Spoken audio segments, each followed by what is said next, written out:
So our next topic under how our constitution was made is the principle of deliberation. Now first of all हमें पता होना चाहिए कि deliberation क्या होता है. Deliberation होता है basically debate, discussion. मतलब अगर हमें कोई decision लेना है तो उसको हम पहले discuss करें सबके साथ कि क्या ये सही रहेगा, क्या ये हमारे इंडिया के context and situations से relate करेगा या नहीं करेगा. Okay, so see, it is desirable that diverse section of society participate in decision making, but it is more important that these groups does not participate as representative of their own community और identity. मतलब वो कह रहा है obviously अगर हमारी इतनी बड़ी कंट्री है, इतनी अच्छी खासी उसमें लाइक पॉपुलेशन है, तो बहुत अच्छी चीज़ है कि अलग अलग ग्रुप्स जो हैं वो डिस्कशन में, डेलिबरेशन में, डिसीजन मेकिंग में पार्टिसिपेट करें. लेकिन यहाँ पे ये चीज़ अच्छी नहीं है कि वो सिर्फ अपने इंटरेस्ट के नाम पे उस डिस्कशन में पार्टिसिपेट करें. मतलब एक कि हाँ हम सिर्फ वर्कर्स ग्रुप के पार्ट हैं या हाँ हम सिर्फ एक टीचर ग्रुप के पार्ट हैं. तो इट इज़ लाइक कि it must not be, the participation must not be based on their own identity. ये होना चाहिए कि हम एक नेशन का पार्ट है, मतलब हम इंडिया के बेस पे पार्टिसिपेट कर रहे हैं. Okay, so see, in the Constituent Assembly, each member deliberated upon Constitution with the interest of whole nation. अब क्या डिफरेंस था कॉन्स्टिट्यूएंट असेंबली के मेंबर्स में और बाकी मेंबर्स में? वो यही था कि जो कॉन्स्टिट्यूएंट असेंबली के मेंबर्स थे उन्होंने जो भी डिसीजन लिया है वो उन्होंने नेशन के पर्सपेक्टिव से लिया है कि जो नेशन के लिए वेल सूटेड है, ना कि किसी एक पर्टिकुलर ग्रुप के लिए, कि एक वर्कर ग्रुप के लिए ही वो बेनिफिशियल है या किसी इंडस्ट्रियलिस्ट ग्रुप के लिए ही वो बेनिफिशियल है. ऐसा नहीं, it was for the whole nation, जिसमें पुअर भी आएंगे, जिसमें रिच भी आएंगे. Okay, so see, although there were disagreements amongst members, but some of them were found where members were found protecting their own interests. अब कहने को चलो कुछ डिसएग्रीमेंट्स में ये भी देखा गया है कि कुछ ना कुछ जो लोग थे, मतलब जितने मेंबर्स थे, वो अपने ही इंटरेस्ट को प्रोटेक्ट करने की बात कर रहे थे. चलो इसका अगर हम क्लासिक एग्जांपल देखें तो वो रिजर्वेशन का ही होता है. अब जैसे सपोज अगर कुछ ग्रुप जो हैं वो डिसीजन ले रहे हैं कि हाँ हमें रिजर्वेशन देनी चाहिए. अब वो कंट्री के पर्सपेक्टिव से, कंट्री के वेलबींग के लिए उसका डिसीजन दे रहे हैं. लेकिन जो कुछ लोग हैं, like maybe some general people, they are saying नहीं, रिजर्वेशन नहीं होना चाहिए, इससे कंट्री के इंटरेस्ट हार्म हो रहे हैं. तो यहाँ पे डायरेक्ट एक क्लियर इंडिकेशन है कि वो सिर्फ अपने इंटरेस्ट के बेसिस पे यहाँ पे डेलिबरेशन कर रहे हैं. तो ऐसे भी डिसएग्रीमेंट्स देखने को मिले थे कॉन्स्टिट्यूएंट असेंबली में. ऐसा नहीं है कि ये चीज़ें भी नहीं थी.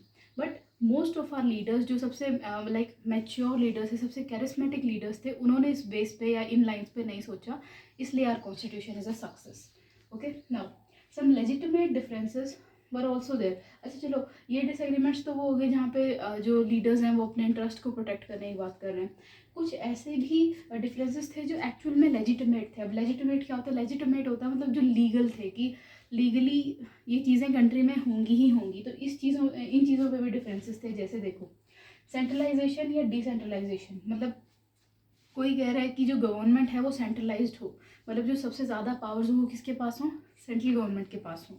लेकिन कुछ उसी के साथ साथ कुछ वैसे ग्रुप्स भी थे जो चाह रहे थे डिसेंट्रलाइजेशन हो, मतलब कि लोकल गवर्नमेंट्स के पास ज़्यादा पावर हो, लाइक सेंट्रल गवर्नमेंट के पास पावर हो बट वो उतनी ना हो जहाँ पे लोकल गवर्नमेंट पावरफुल हो. तो ऐसा डिसएग्रीमेंट भी था. ये भी लेजिटिमेट है.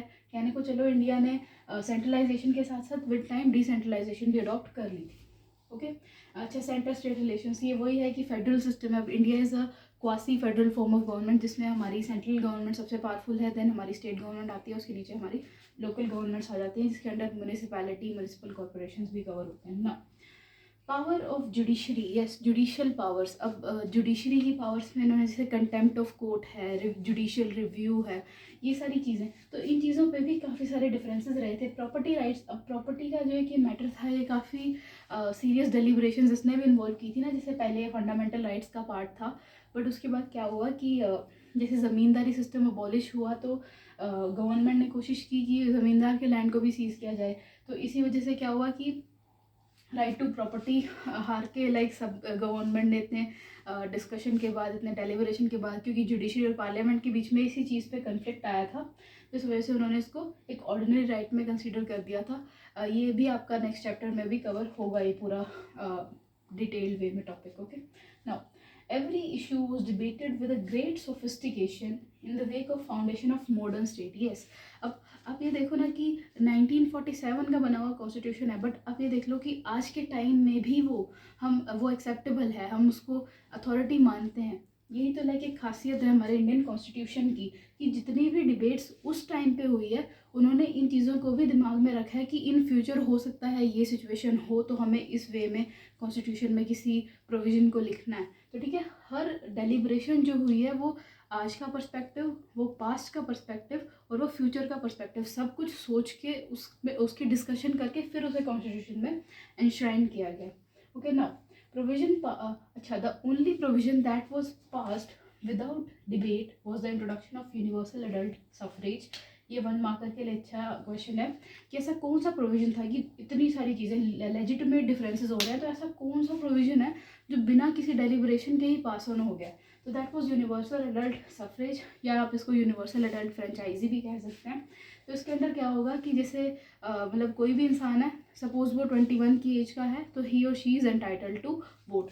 मतलब पहले जो एज लिमिट थी it was set up 21 years and in 1989 it was change to 18 years. Okay, so it was the universal adult suffrage. So this was all about principle of deliberation.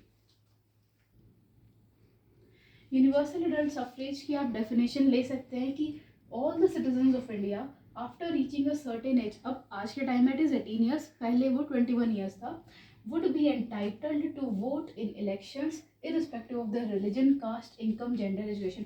मतलब ये नहीं है कि कोई पढ़ा लिखा है तो ही वो वोट करेगा, या किसी की इनकम जो है वो 1000 रुपये से ज़्यादा है वो तो ही वोट करेगा। वोट सब करेंगे क्योंकि वो सब सिटीजन्स ऑफ इंडिया है, और यही कवर होता है अंडर यूनिवर्सल एडल्ट सफरेज।